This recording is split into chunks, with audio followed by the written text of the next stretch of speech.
All right, hello, Metal Maniacs. It's the Meista from Brews and Tunes. Cheers. Super excited today. I am chatting with the one and only Taylor Emerine, drummer extraordinaire from multiple bands. Of course, Dismemberment, Botched Suicide, Satanicunt. The list goes on, and also a good friend of mine too. So very happy to have you on the show today, Taylor. How you doing, my friend? Man, doing great, man. It's bye week. I'm a huge football fan, so the Eagles got the weekend off. So I'm kind of sitting around on a Sunday, got nothing really else to do. But it's actually the first Sunday I've been feeling better. I was kind of sick the past last week, and doing great though. Really, played a Good. show. Played a show last night. No hangover, so that's always a positive. No That's shit, no good. hangover at the show. Yeah, Simple Harvest played a gig last evening at a Pumpkin Show, which is a circle in Circleville, Ohio. It's an annual festival Cool. we do here. What was it? There's a record attendance yesterday. I think 110,000 people were there, like on the streets. So it's a lot. A lot of people crammed in one town. But we play upstairs at this old Elks Lodge.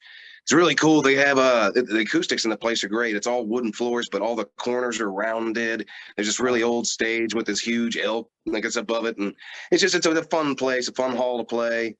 Nice. Uh, and of course, I just played some classic rock songs. So for anyone out there, like Simple Harvest is a cover band, so it's a local thing, but very fun to go up and stage and just play some Skinner songs for people who want to hear them and that kind of stuff. Nice. And anytime I get to play like a John Bonham style drum kit and not have to try to be metal all the time and just be a little rock and roll and have fun, that's good Yeah, too. So right on. yeah, yeah. Cool. So a lot of smiles on my face this Sunday, buddy. Good. That sounds like a blast. We were talking before the show that yeah, big giant festival, kind of getting ready for fall and Halloween and all that. And you were telling me there's like people bringing in like 2,000-pound pumpkins, right? Yeah. Yeah. There's an annual pumpkin way off. That's what starts the whole festival off, and really the meaning for it. In downtown, there's a huge display of it. You can get online and Google it and look it up. It's pretty cool. Nice. I mean, especially if you like pumpkins or Halloween, it's pretty sweet. Even the Circlevilles, our water tower is actually painted like a pumpkin as well, even with the green top like a gourd. So the town gets really into it. The pumpkin way off, it's always the same guy. I can't think of his name. He wins every year, but he's been doing it for forever. But it's pretty cool. You see they'll even be doing it. Like it's not uncommon to like look out your window, like your back window, and see somebody growing massive pumpkins. I guess like Nice. in town. So it's kind of it's pretty cool, man. I think this year that the heaviest one was almost 2,000 pounds. I want to say it was like 1,900 pounds. So it's wild. And to hear, I know some of the stories from like some of them here and like the people who grow them, you have to like dedicate a lot of time into it. I would imagine. So it's a lifestyle for some, man, but it's fun. The town gets into it, and it's kind of like our own little, like I said, our own little Halloween town. That's cool. I love it. I'm a big Halloween fan, so that sounds awesome. I love that. And then, yeah, in fact, I think my wife and I are going to go see Exciter on Halloween night at a small bar in Salt Lake. So excited for that. So that should be pretty cool. Yeah, that's a talk about a fun night, man. Yeah. Happy Halloween to you. Yeah. I can't decide if I'll dress up or not. We'll see. But yeah, I'm excited for that show. That should be pretty cool. So, Oh, you should well, dress. Always dress up.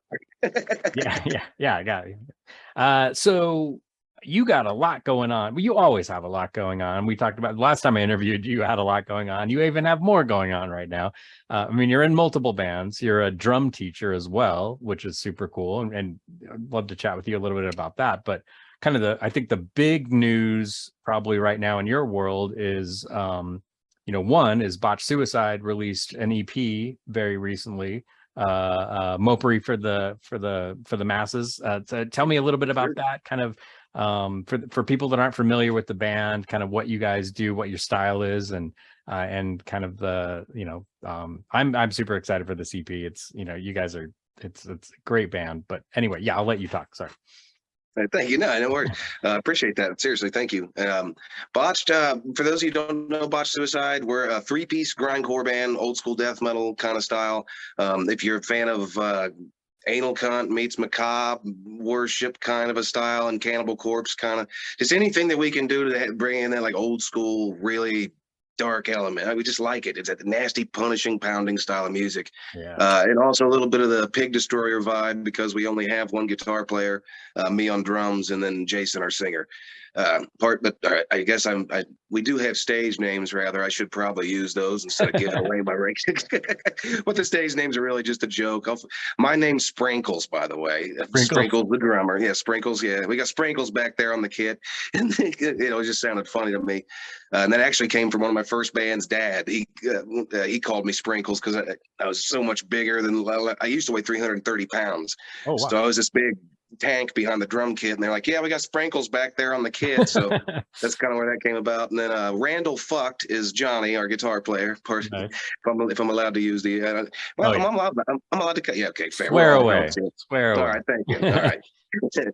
And then Meth Putnam, obviously, tie on, yeah, nice. Seth Putnam, and yeah, so it's ridiculous, but I'm Taylor, Johnny, and Jason. That's all of us. It's awesome music that we recorded up at Daily Grind Studios, which is unfortunately no longer there. That got demolished, if I'm not mistaken, just a couple weeks ago. Wow. Good buddy of ours. He goes by the name of Tobias Funk. Nice. He's our producer. He takes good care of us. He recorded actually the Dismemberment EP, which I'll talk about a little bit later.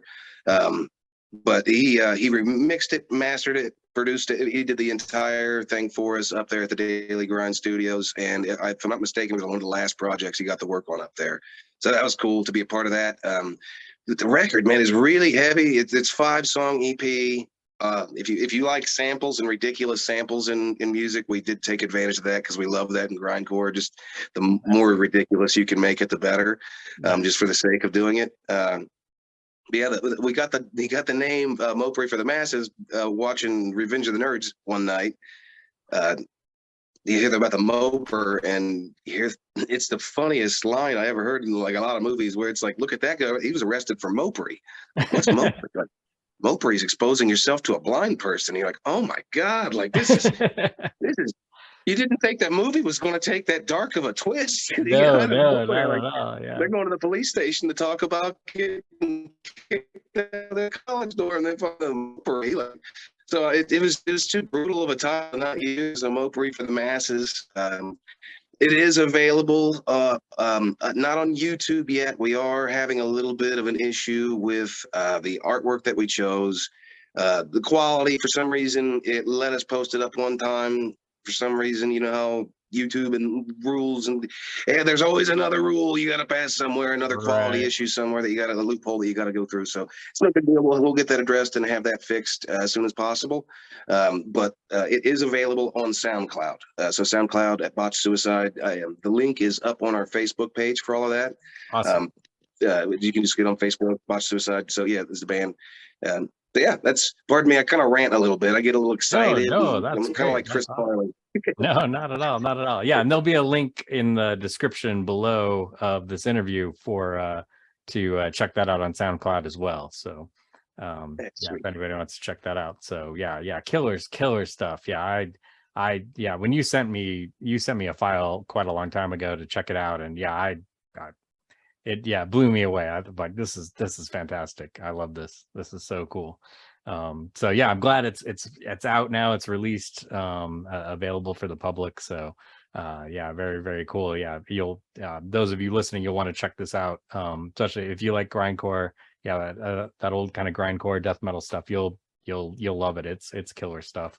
Thank you, man. And speaking of killer stuff, you've also got an EP coming out for your other band, Satanicunt, right? Well, you're doing a split with Abigail, which is very cool. And it's funny because I was just talking with my wife about splits and what a cool way. I've always found it such kind of a cool phenomenon because it's very metal, underground metal and punk centric. Like you don't see splits in any other style of music. Like it's kind of its own, and and I love the fact that it's still happening, because I remember splits back in the 80s, and I love the fact that metal bands and punk bands still do splits. I think that's great. I think that's No, so. it's awesome. That's I love it too. We're all a big fan of old punk bands and thrash bands that do splits. I mean, who doesn't love hearing two bands do one thing? Yeah. I mean, hell, let me pull. Where's that? I got it right over here. Give me 1 second. Oh, oh, oh. There's that. There we go. This guy, I love this split. The Oh yeah. Nice. Toxic Holocaust Municipal Waste split. As soon as you said it, I was like, I got to throw that out. But yeah, Dismemberment's actually done another split before with Artillery Breath. We did that way back in the day. So we actually had a 7-inch split EP like forever ago. So I've always been a big fan of splits. And I loved Abigail. I found Abigail, the band Abigail, through a split that they did with a band called Wastelander. Oh, So cool. I was listening to that, being a huge fan of both bands, like, this is freaking awesome. And then all of a sudden, Jay gives me a message one day, like, you want to do a split with Abigail? Like, Oh, no, not at all. Tell him I said no, and not unless they're paying the big bucks here. It's not happening. So it's really cool. We have 2 songs for it. One's an original song, and then another one's a cover. cool. Is it a G.G. Allen cover? So I know that he's kind of controversial. Some people might not be a fan. I can understand that, but we like G.G.'s for his, the music, more or less. Not people can do crazy things, but man, at the end of the day, I'm allowed to headbang to it. I don't care. We're allowed to play it. So yeah, the original song. I don't really. Jake has sent me so much new Satanicunt material. I'm having a hard time. We have a whole nother EP almost ready to go, so it's just pretty cool. But on this one, I cannot for the life. I mean, I think Evil Metal. Evil Metal or Evil Dead. I can't not think. It's Evil Metal, Evil Dead. Yeah, that's the core. That's the title of the course. I am so sorry I botched that part. This is my own band, and I feel like a fool. Pardon me, people. But yeah, they say that the split is going to be sweet. The 2 songs from Abigail, I never had the names for them. I've heard them, but I don't have the actual physical copies of it yet. We're waiting for it to get pressed up, of course. So it's all just in digital format as of right now. Gotcha. The label that we're releasing it on I'm not for sure as of right now either.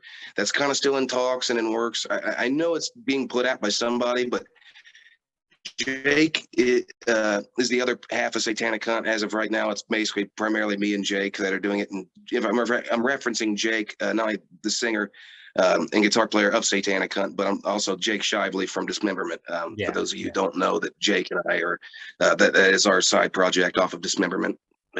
So he kind of runs everything. He's the mastermind of it. He kind of did that with Dismemberment too. So I kind of just like the fact, because I got a lot of stuff going on. I kind of like the fact that he just wants to go write all this amazing music. He records all of it in his basement and just sends me this stuff, and I just get to go to a studio and put drums to it. So I just kind of stay out of the way and just watch him work his magic, because he's so great at communicating with these bands, getting in touch and making cool things happen. So really stoked for this EP, man. I think people are going to like it. Well, the EP split, I keep calling it an EP myself, but yeah, it's a split, vinyl split, 7-inch. It will be available in I hope by the end of the year. We had high hopes for it to be out by the end of the year, but releasing stuff this close to, like, when it gets close to Christmas and the holidays, it's best to just hold off a little while, because the holidays just run everything over. No one cares about your album. You're not that important. You know what I mean? We got to go to this. We got the shop, damn it. Yeah, we're hoping to have it out soon, and there will be, as soon as we get more info on it, of course, on our Facebook page, we'll be posting that up as well, and hopefully have some samplers of some music out for you to hear on it. Right on. Cool. Very cool. Yeah, that's very exciting news. Yeah. Another killer band, and I love the fact that it's just a 2-piece. That's so cool that you and Jake are just lay it down. Yeah, as of right now, because Satanicunt has never played a show. We're kind of like, if you want to call it like Dark Throne-ish. We just kind of make the music. It's primarily been me and Jake. JD from Dismemberment was doing it for a while, but he opted out to go do another band and focus more time on doing something else, another project that he wanted to, which is more than fine. So it was like, well, we're not really playing shows. There's no need to look for a bass player. So we just he plays guitar, he can play bass, he writes everything, so he just writes all the bass lines to it and records it all. So, but for those of you who I forgot to mention it, like the sound to get just a little bit. If you're a fan of Abigail, or if you know the Abigail, it's just blackened thrash Motorhead worship. Like exactly, if you're a fan of Midnight, all that kind of stuff. We wear our influences on our sleeve, man. We're not too proud, so it's okay. Yeah, just to fill you in. I hope you like it for when it comes out. I hope everyone enjoys it. We do have an album out on YouTube and SoundCloud, I think, as well. If not Spot, maybe. So yeah, we have other stuff out. I think you've already posted that up in one of your last interviews. Yeah. Really cool stuff. Yeah, I totally dig it. Yeah, Satanicunt, and what a great name too. It's great. I love it. Thank you, man. And speaking of Dismemberment, Dismemberment's got has an EP coming out as well, right? You got stuff coming out soon with Dismemberment. So yeah, you are an insanely busy guy. Buddy. Dismemberment, we recorded. Sorry, go ahead. Oh no, sorry. I was just gonna say, I was gonna ask, what tell me about the EP coming out. When is that coming, and what's happening there? As of right now, Luke, our singer and obviously guitar player of Dismemberment, he is a full-time touring guitar player and member of Incantation. So right now he's out on the road supporting them with all the things that they need to. I mean, they got shows, man. We don't have those kind of shows really going on right now, and to have them go out there and do that kind of thing is too cool to say no. Like, yeah, dude, go do this for a minute, and we can just make some music and work on writing more or less than gigging out. So I've had a lot of people ask those kind of questions. I wanted to address that kind of first and foremost. Like, is Dismemberment even like still like happening because you're not playing a lot? But yeah, it's still a thing. We're very much still working, but it's just been kind of tough with him being gone. Not in a bad way, all positive, but just takes some more time, a little more time than what we thought. And with the studio that we recorded the EP at, I mentioned before, Daily Grind Studios is no longer there. We kind of lost ends with the producer that we were having work on it and mix it.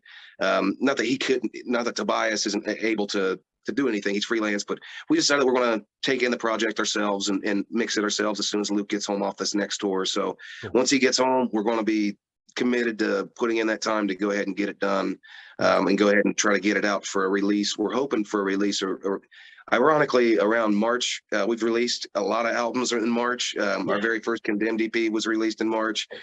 Excuse me, a year to the day after that, we released A Night Salvation. So it's kind of we like it. It's like a nice time to release an album for us. And with it being, I think we started in 2009. So it'll be kind of cool to, I guess, release an album kind of close. If we can line up the dates and it works out just right to be like close to where we released the Condemned or something, that'd be kind of cool for me, and kind of play a show around that time. So there is no working title for the EP as of yet.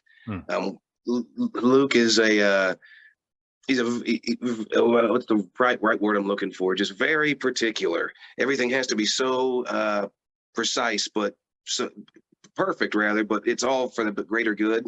So, and with him writing all the lyrics, he'll sit there and try to re-go through a title and rewrite. He's great at it. So we're just working on getting all the right. The last thing is always figure out the name. Like, all the great stuff's there, but what do we call it?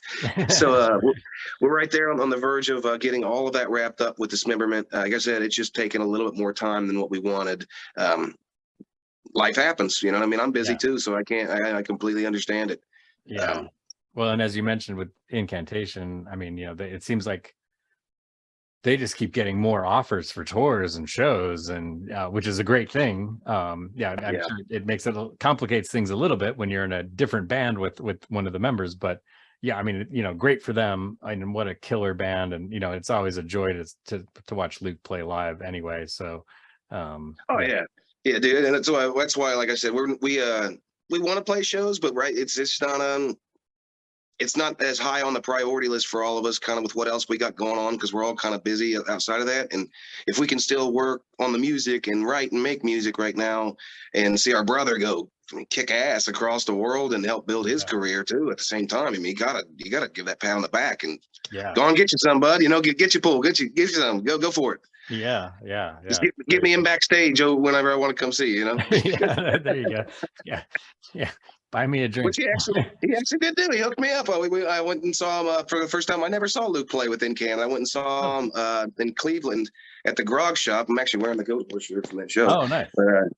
It was cool. Yeah, I got to catch back up with Sammy and Ben. Like I'm talking about them as if we're good friends. They came to see us at one show when we played on tour with Master and Solstice.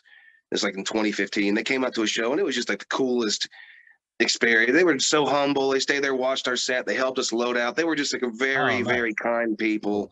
And I told myself, and this is kind of like a funny story, sorry to get off the track, but I told myself the entire time, I'm like, they will not remember that. They have done so many other things. Like, do not be the fanboy that goes up to them and says, hey, remember that time that you came out to see my band when you guys were in town? And I played it off great until I started drinking. Oh, no.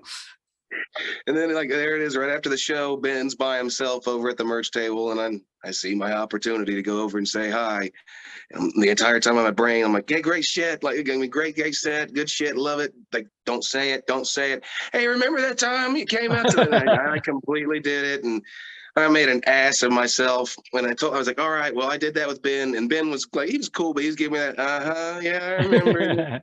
Give me that kind of stare.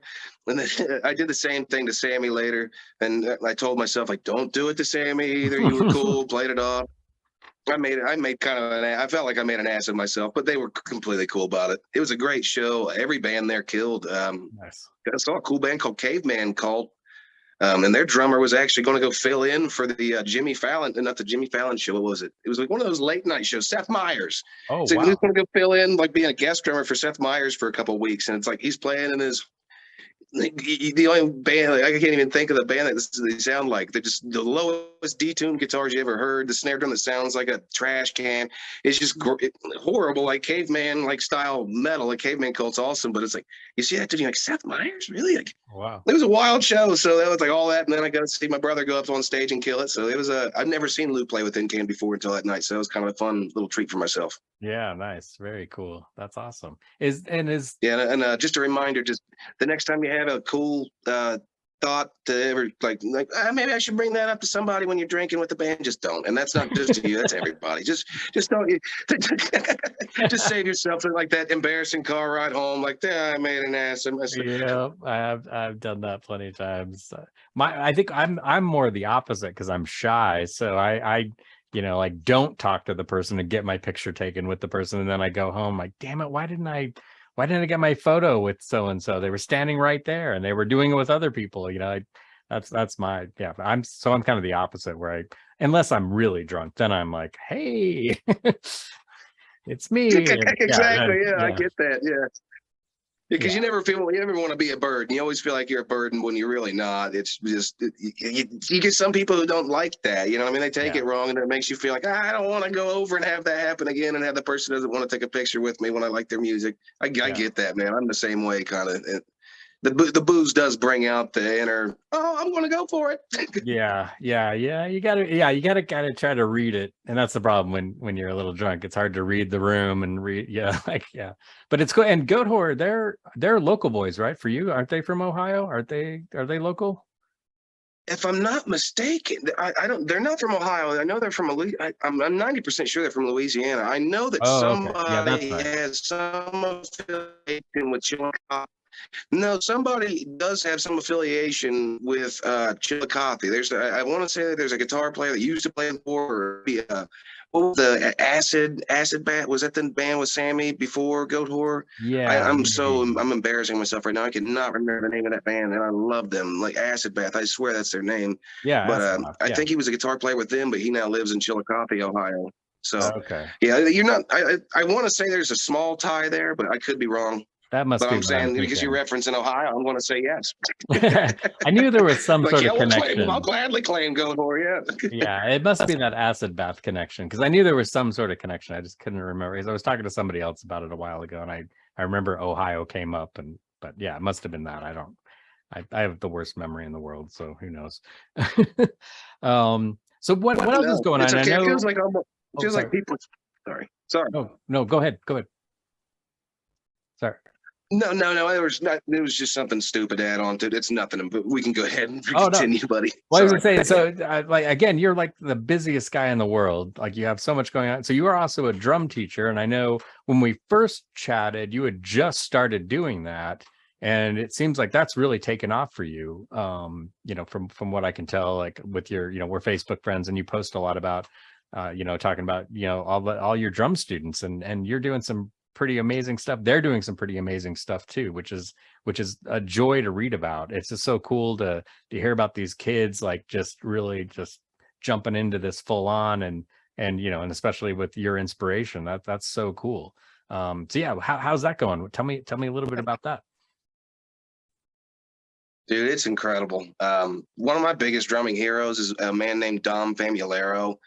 He's the greatest clinician in the world. Every great drummer knows who Dom is. If you don't know him, just go looking up. You don't even need to be a drummer to hear a speech from him. Just him talking about drums and the love of what he does and the passion about it. It's like, God, you want to die on the hill for this guy. Like you listen to every word he says, and that always inspired me. I've wanted to teach for so long, and being able to actually get to do it now, and you know, every kid's different, so it is a skill. I mean, it's more of a job than I ever could have imagined. I mean, maybe I was taking it for granted and like overplaying, like downplaying the situations in my mind. Like, oh, I got this. This will be a piece of cake. It's just teaching kids, but it's like, no, you gotta be very aware of what these kids are doing, and you have to be a coach as much as you are a cheerleader, as much as you are a motivator, as much as you are a friend. Like, there's a lot of depth to the job, and Hmm. like I get kind of getting better at embracing that. Like every day there's something to work on, there's something to be positive about, and when you realize that in yourself, and you have the student that may not want to practice, because that's always the biggest downfall. Every kid wants to play, but no one wants to really, you don't want to ever put in the hard work. You just want to do Yeah. the fun stuff now, and you know what I mean, working on all those little things that aren't so fun that make you the better player. They're not so cool to kids, so to kind of, I guess, finding the right way to get them motivated. That's the biggest challenge of it all. But man, when you see it actually work, and you realize that you pinpointed it, like, I've got you now, buddy. You're not going nowhere. I've got you, and we're going to work on Yeah. this. And you get to see that overall joy, because, you know, like I said, I don't have any kids of my own, so uh, it's really cool to, I guess, kind of see that, and makes me like, I wouldn't mind having a little one myself. You know what I mean? To like to teach, but so you know, it just makes you a little emotional, and you kind of get to see the reward from the parents too, Yeah. where you get to see that look in their face when they get to see their kid, you know, do something that they didn't think was possible, Yeah, and that's cool. kind of get them to work through it. And it kind of brings it can bring them closer together. I've seen some relationships kind of like, you know what I mean, like mom and dad, and so, not to say that they had bad relationships, but it's just cool to see parents interacting, and you know, actually giving a shit about their kids. You know what I mean? Yeah. It's fun. I enjoy being a part of it, and having the trust that they have in me. You know, that's the biggest respect. You know what I mean? That's, what more can you ask for when someone says, "Here's my kid, mold their mind." Like, Yeah. let's go. We'll work on them dreams, buddy. Just put in the time. So, Yeah. And I mean, for those kids too, that kind of, I mean, just what, because you're just such a monster drummer anyway, and just to have, thank you. you know, you as a teacher, I would imagine has got to be so cool. And also, and not only you're a monster drummer, you're like one of the most positive people I've ever met in my entire life. Like, and not like bullshitting. Like you're a very positive, like you always seem to look for the good in everybody, which I think is sadly a rarity these days. But I think it's important, and especially with kids, I think that's really important. And then also, it's got to be killer bragging rights if you're a teenager and you go to school and like, my drum teacher's a drummer from Satanicunt. Well, yeah, I guess I never really did think about that. That's cool. That is fun. Yeah. Yeah. Yeah, that's it. Thanks for that. Those are all great words, man. Seriously, love you, buddy. That was a lot of respect, man. Yeah. Thank Cheers, you. my friend. Yeah, cheers, man. Cheers. Well, and it really warmed my heart. It was quite a long time ago. I think it was probably early in the summer where you had posted. Now I'm trying to remember what it was. It was a performance or a parade or something where one of your students was drumming and you went Yeah, to it, and it just sounded super cool. Yeah, it was. We were actually playing. Yeah, it was a recital. It's the Studio One, the studio that I teach at, that was actually out in front of it. If you look, you'll see like the awning is painted like a piano in front of it. It's pretty cool. The building's been there for a while in Circleville. What was I going to say? But yeah, that we had. It was like the first time that these new owners took it over a few years ago, and they were the ones who allowed me to have the job. So I'm very grateful for Zach and Rachel, the owners of Studio One. But they put on a little recital right out in front of on the streets in front of the studio. Oh, nice. We paid to have the block roped off for the day. Did it outside. It was a lot hotter than we expected, and believe it or not, rain came in, and the whole. It was cool to see the whole community kind of come together for that, though. Nice. We had a lot of help from a lot of people to be able to do that, and excuse me, everybody stayed there for every performance. Every parent brought out at least 4 or 5 of their friends. It was a lot of people came together for the kids, and not just for the drummers, but because I had 3 students there, and they were it was an all-day event pretty much. So there was a lot of kids. So it was really cool. We played the Ohio State marching band. We played Hang On Sloopy. They play it a lot. The Ohio State marching band does. And, I love marching bands, of course. So, and obviously I'm a huge Buckeye. So, best damn band of the land. That's what they're called. So they, all the kids love the Buckeye stuff. Anytime I can come in, they're like, yeah, can we play the Ohio State stuff? Yes, we can. Of course we can. Let's get to it, dude. Yeah, that's what we did. It's that video is up on. I think that video is still up on my personal page. I have a personal drummer page, which I've honestly neglected a little bit. I've kind of gained so many more students that I didn't like. What do you want to call it? Naturally, just gaining them like through phone call or like the studio itself helping me out. That I kind of forget to post up on that page because it's like I guess I posted enough. It was working. Like hopefully more people find out about it, but I kind of forget that page is actually there because it's things are going well. You know what I mean? So, but that page is there, and I do have those videos up on that. Well, yeah, I totally get it. I mean, you're an incredibly busy guy. I mean, yeah, you're teaching, you're in 4 bands, and yeah, you do other stuff too. So I mean, yeah, you have a life. You go to shows, you hang out with your friends. So yeah, you got a lot going on, which is cool. Like, yeah, I feel a little guilty because I'm just sitting in my basement listening to records and drinking beer. I wish there were a lot of days. So no, trust me, man. There's some days I wish I was just sitting around to try. There's nothing to pity about your job at all, man. You got a great job. You got a great life. Yeah, it's good. Trust me. There's both sides. I get so busy sometimes where it's like, man, did I bite off more than I could chew? Like, did I really make? Where you kind of start doubting yourself a little bit, and then you got to kick yourself in the ass again. Like, no, just stay focused. You know what I mean? Thank you though. I appreciate that. That's a good. I forget. Sorry, I was going to say something. Oh, the shows. I forgot to bring up. I completely I forgot when I was talking about Botched Suicide to bring up that show. Yeah, you got shows coming up. Yeah, that's right. Yeah, show in Cincinnati, buddy. Yeah, we'll be down in Cincinnati, especially because we get talking about football and Cincinnati reference my head. I'm a huge sports guy, man. So anything where you bring up sports reference, I'll start thinking about. It'll actually bring me back on track. But yeah, Botched Suicide will be at Legends Bar in Cincinnati with Crusadist. Pardon me for not being able to remember any of the other bands. I know that's the main headliner. It's a killer lineup. I know that. I just cannot for the life of me remember every one of those other bands on the spot. And rather than butcher their names, I'll just tell you that the links is on Botched Suicide's page as well. Cool. So that show is completely available. It's going to be cool. This will be our second time down in Cincinnati and Botched Suicide's 4th show ever, really. So, wow, nice. Yeah. So that'll be December 3rd. So it'll be our last show for the year to kind of wrap up the holidays. It's tough around here to kind of book a lot throughout because we have Pumpkin Show. I got mentioned Pumpkin Show, but like trying to do anything mid-October to like Christmas through Thanksgiving is just almost impossible when you live around here in Ohio. Or I don't know why. It's just everyone's got so much family stuff going on, it seems. So yeah, we just want to we played one show in the summer. We took a little bit of time off, and we're going to go back and finish up wrap up the year in Cincy. That'll be a fun time. And then Simple Harvest has a couple more shows to finish up the rest of the year. Those are all local shows as well, but there's nothing. I don't think you'd want to come out to Jimbo's in South Bloomingville, you know what I mean? If you, depending on where you're watching from, but if you'd want to come hear some covers, you're more than welcome. We'll have you and we'll buy you a beer. So Right on, right on. There you go. Does it's probably way too early to discuss this at this point, but you know, as far as like next year, and I know it's dependent on Luke's schedule with Incantation, but does Dismemberment have anything for next year? Do you guys have shows lined up? Are you talking about that at all, or maybe it's too early? It is too early to confirm anything, but we have absolutely talked about it, and we want to do another show.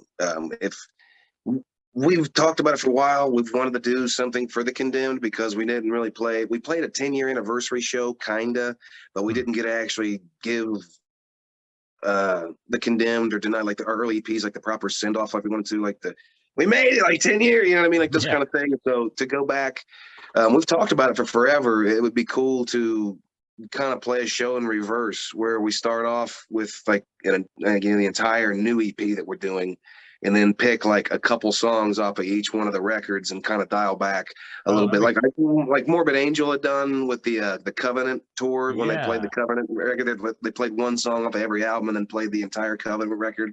Yeah, kind of something cool like that, but with referencing the Condemned and the Night Salvation, like those early EPs for the old school fans, you know, kind of do something like that. And if I'm not mistaken, we're going to try. It's all just speculation. It's if it could happen, you know what I mean? But Luke's our boy and he's in Incan. So we were trying to hopefully work out if there's a festival show that they have that's close, and, you know, we can kind of partake in that if, you know what I mean, or do anything that we can happen, you know what I mean, to kind of do that way and work out. You know, Luke will already be there, and it'll, you know what I mean, if touring would eliminate that, you know what I mean, because with him touring so much, it is kind of hard to book shows, consistent, like steadily book shows. But if we can get on ones he's already at, win-win, you know what I mean? So that's really as far as we've gotten to talk about it, though. Jake is a very busy guy as well. I don't think anyone gives him enough credit for that. He's the mastermind behind Dismemberment. He basically runs all of it. You know, Luke does the majority of the writing, but Jake handles like all the business side of it. Plus, he runs his own graphics and vinyl business. Like 3 different websites, printing up stuff for people all the time.